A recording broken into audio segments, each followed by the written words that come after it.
Welcome students. Previous video we see organized sector. Today we will see unorganized sector. The unorganized money market in India comprises of indigenous bankers, money lenders and unregulated non-banks financial intermediaries. The activities of the unorganized money market are largely confined to the rural areas. First, indigenous bankers. They are financial intermediaries that function similar to banks. They mostly deal in indigenous short-term credit instruments such as hundi. The rate of interest is different from one market to another.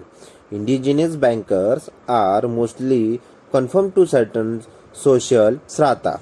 They are an important source of funds in unbanked areas and provide loans directly to agriculture, trade and industry. Then next unorganized sector is money lender. They mostly operate in the village. Money lenders usually charge a high rate of interest.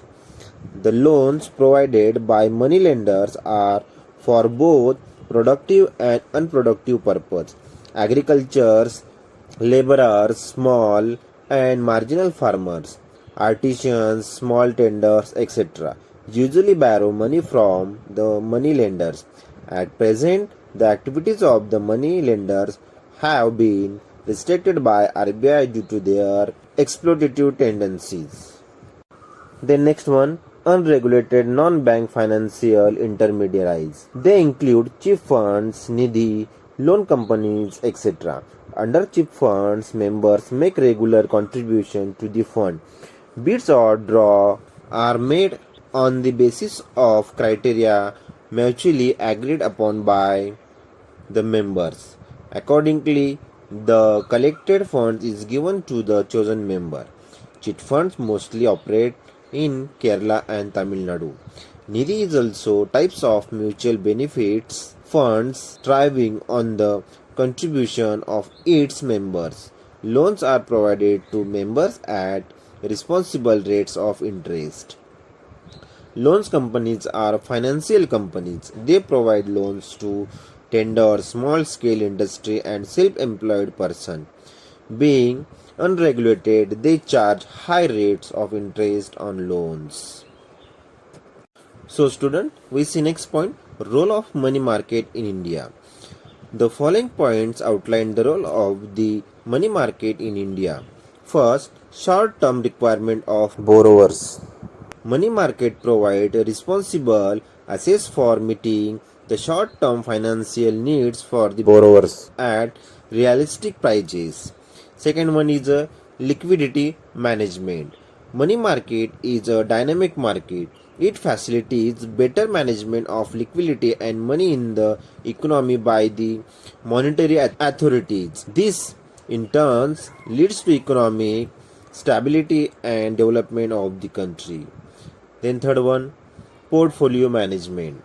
Money market deals with the different types of financial instruments that are designed to suit the risk and return preference of the investor. This enables the investor to hold a portfolio of different financial assets, which in turn helps in minimizing risk and maximizing returns. Next one, equilibrating mechanism. Though rational allocations of resources and mobilization of saving into investment channels, money market helps to establish equilibrium between the demand and the supply of short-term funds. And next one, financial requirement of the government. Money market helps the government to fulfill its short-term financial requirement on the basis of treasury bills. Next one, implementation of monetary policy. Monetary policy is implemented by the central bank. Its aim is managing the quantity of money in order to meet the requirement of different sector of the economy and to increase the pace of economic growth. A well-developed money market ensure successful implementation of the monetary policy. It guides the central bank in developing an appropriate interest policy. Next point is economies the use of cash. Money market deals with various financial instruments that are close substitutes of money and not actual money. Thus, it economies the use of cash. Next one, growth of commerce, industry and trades. Money market facilities discounting bills of exchange to local and international trades who are in urgent need of short-term funds. It also provides working capital for agriculture and small-scale industry. Reforms introduced in the money market. Following are some of the important reforms introduced in the money market.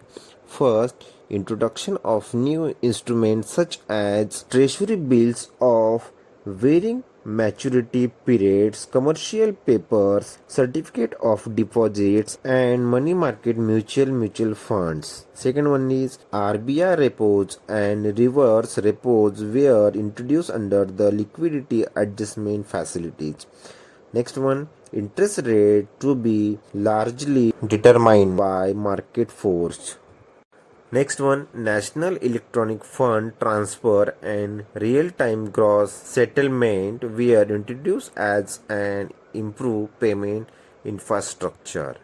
And last one, Electronic Dealing System was introduced to be about technological upgradation. So student, we see next point, capital market in India. Capital market is a market for long-term funds, both equity and debt rises within and outside the country. It also an important constituent of the financial system.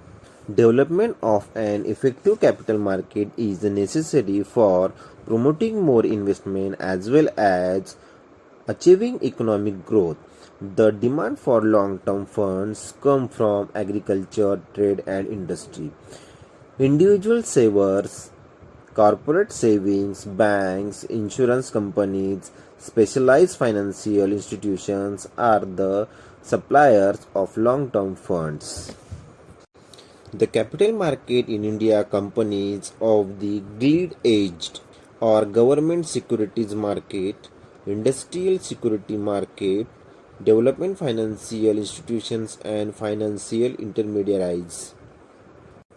See the structure of India's capital market. So, we see first government securities market.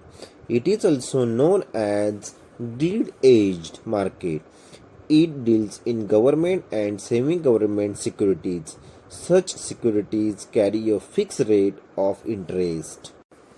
Then second is the industrial security market. It deals with the shares and debenture issued by old and new companies. It is further divided into primary market and secondary market, that means old issue. Primary market helps to raise fresh capital through sales of shares and debentures. Secondary market deals with securities already issued by the companies. Secondary market functions through stock exchange. Stock exchange is an important constituent of the capital market. It is an association or organization in which stocks, bonds, commodities, etc. are traded. Bombay Stock Exchange, that means BSE, and National Stock Exchange, that means NSE, are the primary stock exchange in the country. Then next one is development financial institutions, that means DFIs. They provide medium terms and long term financial assistance to the private sector. They include Industrial Finance Corporation of India, Industrial Investment Bank of India, EXIM banks, etc. Next one, financial intermediaries. Financial intermediary is an organization which acts as a link between the investor and the borrowers to meet the financial objective of both of parties.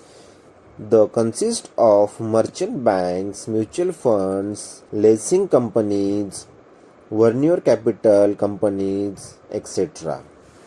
So, students, we see role of capital market in India.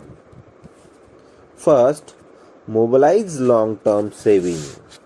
There is an increasing demand of investment funds by industrial organization and the government, but the availability of the financial resources is insufficient to meet this growing demand. Capital market helps to mobilize long-term saving from various sections of the population through the sales of securities. Then second one, provide equity capital. Capital market provides equity capital or shares capital to entrepreneurs which could be used to be purchase assets as well as funds business operation. Next one, operational efficiency. Capital market helps to achieve operational efficiency by lowering the transaction cost, simplifying transaction procedures, lowering settlement, trimming in purchase and sale of stock. Then next one, quick valuation. Capital market helps to determine a fair and quick value of both equity, that means shares, and debt, bonds, debentures, instruments. And last one, integration. Capital market leads to integration among real and financial sector, equity and debt instruments, government and private sector, domestic and external funds, etc. So student, we see next point, reforms introduced in the capital market. Following are some of the important reforms introduced in the capital market. First, Security and Exchange Board of India, that means SEBI, was established in 1988 but given statutory power in 1992 to protect the interest of the investor and promote the development of the security market. Second is the National Stock Exchange, that means NSE. The leading stock exchange in India was established in 1992. Third one, computerized screen based trading system, that means SBTS, was introduced as the part of modernization. Then third one is a Demat account has been introduced since 1996 to facilitate easy purchase and sale for shares by the investors through the electronic method. Next one, increased access to global funds by Indian companies was permitted through American Depository Receipts, that means ADRs, and Global Depository Receipts. And last one, investor education and protection funds was established in 2001 to promote investor awareness and protecting the interest of the investors. Okay students, thank you.